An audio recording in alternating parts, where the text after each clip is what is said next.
Olá pessoal, espero que estejam todos bem. Fico muito feliz que você esteja aqui de volta para mais um curso Descomplica Penal. Esse canal que a gente tem aqui, que o único objetivo é ajudar, facilitar você na sua compreensão do direito penal. Você já sabe, né? Os slides que eu passo nesta aula aqui, eu disponibilizo lá no site do curso.jus, www.curso.jus.com.br. Vai lá, tem um monte de coisa bacana lá, tem esses slides e você já sabe. Se você estiver se preparando para a segunda fase da OAB em Direito Penal, se inscreve também lá no nosso curso, porque aqui a gente ensina Direito Penal e lá a gente ensina a passar na segunda fase da OAB. Beleza? Pessoal, então nós estamos falando aqui sobre teoria do crime, essa parte que é bastante grande, essa parte que é bastante complexa, e nós vamos caminhar devagar, nós temos tempo, vamos fazendo o vídeo aqui, você acessa quando você puder, você acessa quantas vezes você quiser, e nós estamos trabalhando sobre os elementos do crime. Nós falamos que os elementos do crime são fato típico, ilicitude e culpabilidade. E nós estamos trabalhando de forma bem devagar. E hoje nós vamos falar sobre uma parte do fato típico. A gente começa falando sobre o fato típico, serão vários vídeos sobre essa matéria aqui, sobre teoria do crime. Por quê? Porque, na minha opinião, sem qualquer sombra de dúvidas, é a parte mais complexa do direito penal. É a parte mais difícil do direito penal, é teoria do crime. Então, por isso que nós vamos fazer vários vídeos, vamos bem devagar. Isso eu tenho certeza que vai ajudar você nessa compreensão. Por quê? Porque quando chega na faculdade, nós não temos muito tempo para ver essa matéria com profundidade. Nós vamos ver essa matéria em uma especialização, em um mestrado, em um doutorado, ou aqueles que por si só correm atrás desse estudo. Você vai ver também essa matéria quando você vai estudar, se preparar para um concurso mais, vamos dizer assim, que se aprofunda mais matéria. Concurso para juiz, promotor, defensor público, delegado de polícia. Fora isso, geralmente na faculdade, nos bancos da faculdade, a gente não estuda muito essa matéria aqui. Então, por isso que eu faço questão de agora aprofundar com você, para que você consiga, de uma vez por todas, entender teoria do crime. Beleza? Então, vamos lá? Vamos começar? Vamos trabalhar?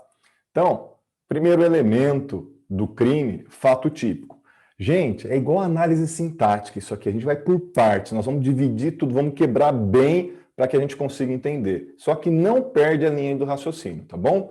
Então, nós vamos começar a falar sobre o fato típico. A primeira coisa que eu preciso que você entenda é que fato típico e tipo penal não são a mesma coisa. E é isso que eu quero trabalhar nesse vídeo aqui com você. Essa diferenciação entre fato típico e o tipo penal. Perfeito? Então, primeira coisa aí que nós vamos conversar é que o direito penal somente se preocupa com fatos humanos. Você sabe disso. O fato da natureza é um fato irrelevante para o direito penal. Fato praticado por um animal, ele é irrelevante para o direito penal, a não ser, é óbvio, que o animal tenha sido atiçado por um ser humano. Então, se uma pessoa pega e manda um Rottweiler avançar sobre outro ser humano causando lesão corporal, quem atiçou o animal responderá por lesão corporal, talvez tentativa de homicídio, dependendo da situação. Mas aquilo que um animal faz é irrelevante para o direito penal, perfeito? Somente se preocupa com fatos humanos e indesejados. O fato humano que é desejado é também um irrelevante para o direito penal. E como já visto, tendo em vista o princípio da intervenção mínima, lhe interessam somente alguns comportamentos. A gente já sabe que não é tudo que importa para o direito penal, somente alguns fatos relevantes. A partir disso, pode-se chegar ao seguinte conceito do primeiro elemento do conceito analítico de crime ou de ilícito penal, que é o fato típico. Qual é esse possível conceito? Fato típico é o fato humano indesejado orientado pelo princípio da intervenção mínima, consistente em uma conduta causadora de um resultado, e esta conduta que é causadora de um resultado se ajusta a um tipo penal. Então, você percebe que por meio deste conceito a gente consegue extrair os elementos da tipicidade. Da tipicidade não, do fato típico. Quais são esses elementos do fato típico? Conduta, tá, que é o comportamento humano. Resultado, esse comportamento humano gerou um resultado. Nexo causal, eu consigo ligar a conduta ao resultado. Isso que é o nexo causal. E tipicidade, tem que estar tipificado na lei como crime. Então, por exemplo, se eu abro a porta, pego a porta, vou até a porta e abro. Conduta, eu tive uma conduta, beleza? Um comportamento, um fato humano, abri a porta. A porta está aberta, isso é o quê? O resultado. Nós conseguimos ligar o meu comportamento, o meu fato de abrir a porta estar aberta? Sim, então isso é um nexo causal, dá para ligar. Tipicidade, isso é tipificado no direito penal? Não. Isso o direito penal não tipifica. Então, nós não temos conduta segundo esse conceito do direito penal. Agora, um outro exemplo. Eu disparo a arma de fogo contra a cabeça do Horácio. Disparei a arma de fogo, conduta. Houve o evento morte, resultado. Dá para ligar a morte, o evento morte, a morte do Horácio, ao meu comportamento? Dá. Nexo causal. Conduta, resultado, nexo causal. A tipicidade, sim, porque está escrito na lei que matar alguém é crime, é o crime de homicídio. Então, nós temos aí o primeiro elemento do tipo penal, do crime, desculpa, do conceito de crime aperfeiçoado. Beleza. Isso é crime? Não sei, porque eu posso ter atirado em legítima defesa, aí a ilicitude está excluída, e se excluir a ilicitude não há crime. Isso aí vamos ver mais para frente. Então é assim que nós vamos estudando essa matéria aqui, teoria do crime. Perfeito?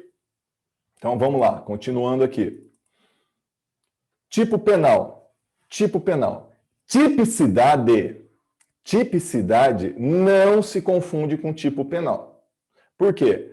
A tipicidade penal é a ideia, é que há um ajuste entre o fato humano, aquele comportamento humano, e a norma penal. Então, no exemplo que eu dei, quando eu disparei a arma de fogo contra a cabeça do Horácio, este meu comportamento humano se adequou àquilo que estava escrito na lei penal, que é matar alguém. Então, isso é tipicidade.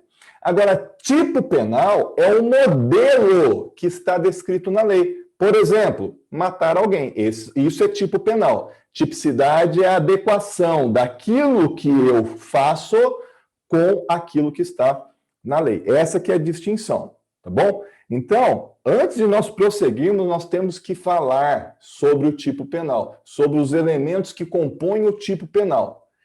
Olha bem, antes de continuar essa nossa jornada, destrinchando o fato típico, nós temos que falar de tipo penal, que não se confunde com fato típico, tá bom? Com tipicidade, desculpa, eu estou confundindo tudo aqui, ó, vou causar um monte de confusão para vocês aí, ó. O fato típico não se confunde com tipo penal, tá bom? Então vamos falar do tipo penal agora, que não se confunde com fato típico, tá bom? Vamos lá. Ó, então, elementos do tipo penal. Os tipos penais, eles são compostos pelo legislador a partir de alguns elementos.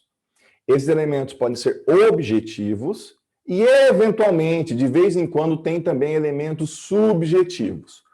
Os elementos objetivos são de 3 ordens, de 3 espécies. Eles são descritivos, eles são normativos e eles são científicos, tá? Já os elementos subjetivos, eles são positivos ou negativos. Então, vamos lá, vamos ver cada um desses elementos. Então, primeira coisa, os elementos objetivos. que, como a própria expressão indica, são os elementos desprovidos de carga subjetiva, de subjetividade, aquilo que a gente consegue enxergar, qualquer um consegue perceber, não está ligado à mente, à cabecinha do sujeito, tá? Então, são elementos objetivos. Primeiro tipo de elemento objetivo é o elemento descritivo, que são aqueles elementos que podem ser constatados de forma mais fácil, relacionando-se com tempo, lugar, modo, meio de execução do crime, ou então descreve o objeto material do crime. São elementos que a gente consegue perceber pelos sentidos. A hora que a gente vê, quando a gente cheira, quando a gente consegue pegar, tato, ouvir, tá? Então, por exemplo, artigo 121 do Código Penal, matar alguém. Olha como que nós conseguimos perceber pelos sentidos. O que é matar? Matar nada mais é do que eliminar a vida, retirar a vida. E o que é alguém? Alguém, para o direito penal, é o ser humano vivo, ser humano com vida. Então, nós temos um elemento descritivo, que pelos sentidos a gente consegue identificar, nós conseguimos descrever. Elementos normativos. Já são aqueles que, para você conseguir entender, você precisa fazer um juízo de valor. Não é simplesmente com os sentidos que você consegue percebê-los. Olha o exemplo aqui, artigo 154 do Código Penal. Revelar alguém sem justa causa, segredo de que tem ciência em razão da função, ministério, ofício ou profissão, e cuja revelação possa produzir dano a outrem, a uma outra pessoa. Você consegue perceber que essa expressão sem justa causa é algo que tem uma carga que você tem que fazer um juízo de valor, você tem que analisar muito bem para conseguir entender, no caso concreto, na situação específica, o que vem a ser justa causa. Por que é que ele revelou o segredo? Tinha algum motivo para revelar o segredo? Se não tinha um motivo de acordo com a profissão dele, de acordo com o ministério dele, então ele revelou o segredo sem justa causa.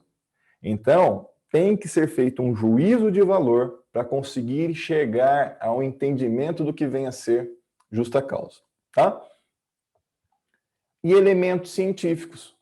São aqueles que não basta a percepção dos sentidos, não basta um juízo de valor, nós temos que nos valer, nós temos que nos socorrer da ciência para que a gente consiga entender o que aquele elemento quer dizer. Então, olha o exemplo que eu trago aqui, artigo 24 da Lei 11.105 de 2005. Utilizar embrião humano em desacordo com o que dispõe o artigo 5º desta lei. O que é embrião humano? Não sou eu que vou falar para você, não é o juiz, não é o promotor, não é o advogado. Quem vai afirmar e dizer o que é embrião humano é a ciência, certo? Então, nós temos que nos valer da ciência para chegar ao conhecimento do que é este elemento. E somente chegando ao conhecimento desse elemento e de qualquer um desses que eu estou falando, é que nós podemos verificar se ocorreu de fato o crime ou não, tá? Elementos subjetivos. Se os elementos objetivos são aqueles que não têm uma carga de subjetividade, o elemento subjetivo já possui essa carga, essa subjetividade, ou seja, aquilo que se refere ao sujeito. Para se verificar os elementos subjetivos, tem que se analisar o comportamento do indivíduo para tentar chegar ao que motivou, aquilo que está na mente, na cabecinha do indivíduo, do agente que pratica o crime.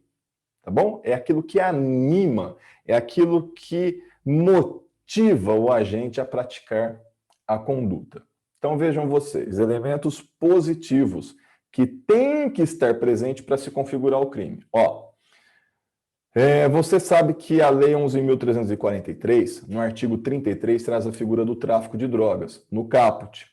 Só que no parágrafo, nós temos uma figura que é bem mais branda, que é bem mais leve, a pena é bem mais suave. E diz o seguinte, ó, artigo 33, parágrafo 3º, oferecer droga, eventualmente e sem objetivo de lucro, a pessoa de seu relacionamento para juntos consumirem. Veja você, é um elemento subjetivo, porque está na cabeça do sujeito, é isso que vai motivar o sujeito, é isso que vai animar o comportamento do sujeito, ele vai oferecer droga eventualmente, mas tem que estar aqui na cabeça dele este elemento subjetivo, esta vontade, esta motivação. Eu vou oferecer, mas para fumar junto com essa pessoa esse baseado, para consumir junto com essa pessoa essa cocaína. Tem que estar presente esse elemento positivo, que também é subjetivo, tem que estar na cabeça do sujeito. O outro elemento é um negativo. E aí eu me valho, para que você consiga visualizar isso, do mesmo tipo penal aqui, do parágrafo 3º do artigo 33. Oferecer droga, eventualmente, sem objetivo de lucro. Tem que estar na cabeça do sujeito que ele está oferecendo droga, mas eu ofereço e eu não quero lucro nenhum, eu não quero ganhar dinheiro. Então, se estiver presente a ideia de querer ganhar dinheiro, então você vai responder por tráfico do caput. Agora, se a pessoa não quer ganhar dinheiro, então não pode estar presente, por isso elemento negativo e que está na cabeça do sujeito, então ele responde pela figura do artigo 33, parágrafo 3º. Deu para entender? Deu para acompanhar essa ideia aí da diferença entre fato típico e o tipo penal? E que você conseguiu visualizar os elementos do tipo penal? Olha bem, os tipos penais podem ter somente elementos objetivos, como é o caso do homicídio que nós vimos, mas é bastante comum serem compostos por elementos objetivos e elementos subjetivos, tá? Então, existem muitos tipos penais que têm os dois tipos de elementos. Então, na próxima aula, próximo vídeo, o que nós vamos voltar a falar? O que nós vamos trabalhar? Nós estamos falando dos elementos da infração penal. O primeiro elemento da infração penal é o fato típico. Infração penal é composto por fato típico, tipicidade e culpabilidade. E nós vamos destrinchar isso. Estamos começando a destrinchar. Hoje eu falei a diferença entre fato típico e tipo penal. Aí, quais são os elementos do fato típico? Vamos começar pelo fato típico. Quais são os elementos? Conduta, resultado, nexo causal e tipicidade. Próximo vídeo você vai ver. Nós vamos falar do fato típico e começar a falar sobre a conduta. Também tem um monte de coisa, bastante informação que você vai precisar. Tema bastante científico, difícil, mas importante para você conhecer o direito penal. Beleza, pessoal? Gente, muito obrigado por você estar aqui e ter assistido até aqui. Já sabe, dá um like, faz um comentário, divulga esse trabalho aqui, ajude outras pessoas a aprenderem direito penal também. Não se fez inscrição no nosso, não fez inscrição no nosso canal? Faz inscrição também aí, beleza? Gente, Deus abençoe, bons estudos e a gente se vê no próximo vídeo. Um abraço, tchau!